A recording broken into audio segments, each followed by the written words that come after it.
लोकसभा चुनाव नजदीक हैं। चुनाव में कुछ ही महीनों का वक्त बचा है। ऐसे में सभी पार्टियों में हलचल बढ़ गई है, जिसको देखते हुए बैकफुट पर नजर आ रही बसपा भी एक्टिव हो गई है। जी हां, आपको बता दें कि गुरुवार को बसपा प्रमुख मायावती ने पार्टी मुख्यालय लखनऊ में कार्यकर्ताओं संग चुनाव को लेकर मीटिंग की, जिसमें उन्होंने कहा कि लोकसभा चुनाव अकेले अपने बलबूते पर लड़ने का उनका फैसला अटल है। बसपा किसी के साथ गठबंधन नहीं करेगी। आपको बता दें कि बसपा प्रमुख ने आगामी लोकसभा चुनाव की तैयारियों के सिलसिले में पार्टी की उत्तर प्रदेश और उत्तराखंड इकाइयों की महत्वपूर्ण समीक्षा बैठक की। बैठक में कहा कि सभी कार्यकर्ता पूरे दमखम और ईमानदारी से अपनी जिम्मेदारी निभाएं, ताकि लोकसभा चुनाव में बेहतर नतीजे हासिल कर सर्वजन हिताय एवं सर्वजन सुखाय की सरकार बनाई जा सके।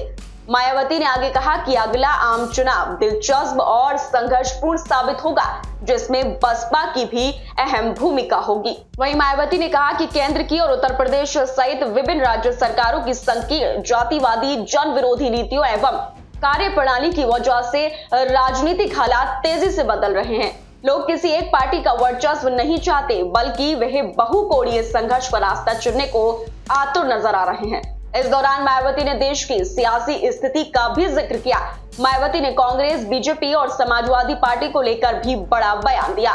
मायावती ने कहा कि भाजपा भी सपा और कांग्रेस की तरह अपने काम के बल पर जनता से वोट मांगने के लायक नहीं है, इसलिए वे चुनावी स्वार्थ की राजनीति के लिए संकीर्ण, भड़काऊ और विभाजनकारी मुद्दों का फिर से सहारा लेंगी। बहुजन समाज के लोगों को उनसे सावधान रहना है, किसी के बहकावे में नहीं आना है। बसपा प्रमुख मायावती ने कहा कि चुनाव में अच्छे नतीजे मिलने से बाबा साहेब डॉक्टर भीमराव अंबेडकर के आत्मसम्मान और स्वाभिमानी आंदोलन को केवल उत्तर प्रदेश में ही नहीं बल्कि पूरे देश में मजबूती मिलेगी। मायावती ने आगामी 6 दिसंबर को डॉक्टर भीमराव अंबेडकर के परिनिर्वाण दिवस को पूरी मिशनरी भावना के अनुरूप आयोजित करने के निर्देश दिए। साथ ही कहा कि इस बार पश्चिमी उत्तर प्रदेश के 6 मंडलों आगरा, अलीगढ़, बरेली, मुरादाबाद, मेरठ और सहारनपुर के लोग नोएडा में राष्ट्रीय दलित प्रेरणा स्थल ग्रीन गार्डन में बाबा साहब को श्रद्धांजलि अर्पित करेंगे।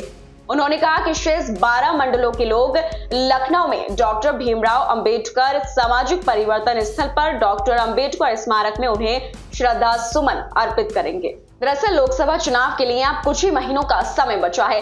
ऐसे में चुनाव को लेकर माहौल काफी गर्म है, सरगर्मियां तेज हो गई हैं। सभी पार्टियां अपनी अपनी रणनीति के हिसाब से जुट चुकी हैं, जिसमें बसपा प्रमुख मायावती भी खुलकर सामने आई हैं और उन्होंने अकेले अपने दम पर चुनाव लड़ने का ऐलान किया है। जबकि आपको बता दें कि इससे पहले 2019 के लोकसभा चुनाव में बसपा ने अपने सारे पुराने गिले शिकवे भुलाकर समाजवादी पार्टियों के साथ गठबंधन में चुनाव लड़ा था। इस बार जहां विपक्षी गठबंधन इंडिया में करीब 26 पार्टी साथ हैं, तो वही एनडीए में देश की करीब 39 पार्टियां साथ चुनाव लड़ने वाली हैं, लेकिन बसपा किसी का दामन थामने को तैयार नहीं है। अब देखना काफी दिलचस्प होगा कि आने वाले समय में बसपा को इस फैसले से कितना फायदा होगा।